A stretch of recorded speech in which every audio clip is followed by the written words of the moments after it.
Hey everyone, welcome back to my channel. So if you thought everything that has been happening over the past 2 years with this whole COVID stuff, if you thought it was going to get better, well, think again. Because in the Northern Territory, in a very remote place in the country, one shopping centre has now told people that if they want to shop at this place, they need to be vaccinated. Despite shopping centres being essential services, which they have been for a while now, which allows people who are unvaccinated to enter and shop for essential items like food. Apparently not this time, because Northern Territory has been having a few cases, and IGA, the shopping chain, has now decided that unvaccinated patrons cannot come in to this shop. It is in a remote area, but it's actually pretty close to a big landmark, Uluru, and it's at the resort where a lot of tourists stay. And that's basically the only place that a lot of people have to go to in that remote community for miles and miles. Let's take a look at this article and see what they say and why they're banning unvaccinated patrons. So this is on the Daily Mail, and it says supermarket bans all unvaccinated Aussies from shopping for groceries despite it counting as an essential service. A supermarket has banned unvaccinated shoppers from entering its Northern Territory store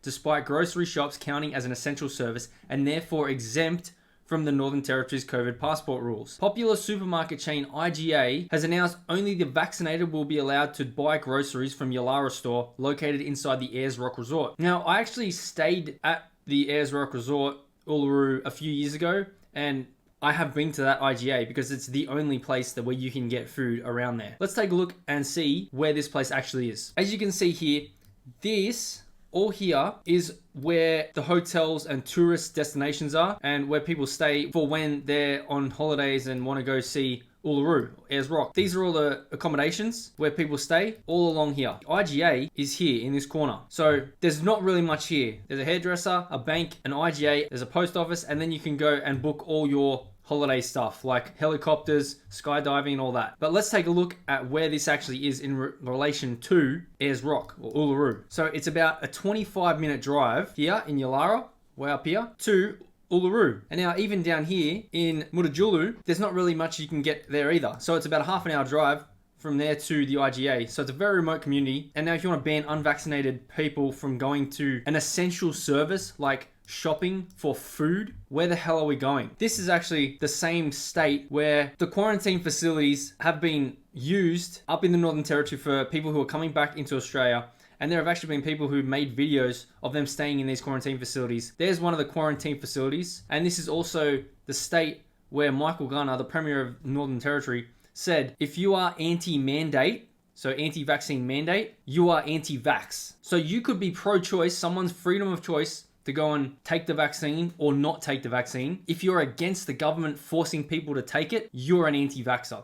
That's what he said. This is the state we're dealing with, Northern Territory. The decision to refuse unjabbed customers was backed by tourism operator Voyages, the Mutijulu Community Aboriginal Corporation, Central Australian Aboriginal Congress, and the Northern Territory government. And that's the place there. So a Voyages company spokesperson has said the ban had been introduced to protect the safety and well-being of their guests, staff, and the local community. MCAC Chief Executive Talia Bolvanden Bugard has also defended the decision and said everyone in the Mutijulu community had access to a community store or fuel station to buy essential groceries. So now they're saying there's a community store or a petrol station, which we had a look at. There's a police station and there's an independent store which is connected to a petrol station. So they've got a tiny store. Don't worry, guys. We're going to ban unvaccinated people from the IGA, which has more things that people can buy to eat and live. But don't worry, you've got a petrol station and a community store in one of the most remote places in the country. The Northern Territory on January 10 introduced a new vaccine pass system that now requires residents over the age of 16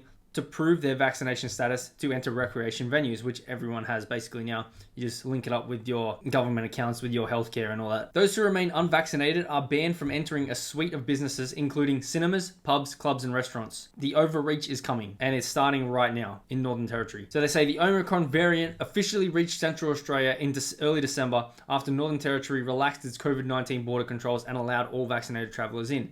And now I can confirm that I have been here, and this is the entrance to that IGA. The highly contagious strain has seen an unprecedented surge in local cases, with lockouts currently in place in Alice Springs and all these other places. Alice Springs is probably the largest central location from Yulara. So Alice Springs is probably like the capital of the center of Australia, right here. So it's about 4.5 hours away from Yulara. Now, what's interesting is the Northern Territory Health Minister, Natasha Files, who's pictured here, described the tally as a large jump, but said it had been predicted with less people getting tested on the weekend. So she said, when you put it with the numbers we saw yesterday, it's not greatly concerning to us. So if it's not that greatly concerning, why the hell are you banning unvaccinated people from going to get essential services like food? Now, this comes at the same time where Australia, I don't know about the Northern Territory, how much they're facing this, but other more populated places around the country, this is Hugh Riminton from one of the reporters here, empty shelves. We have empty shelves here. We've got a supply chain issue. Also, for the people who need antigen tests so they can see if they've been tested positive for COVID, they're all sold out. If you look over on The Guardian, empty shelves to cancelled festivals. And if you look here, 2 items per transaction. So they're limiting items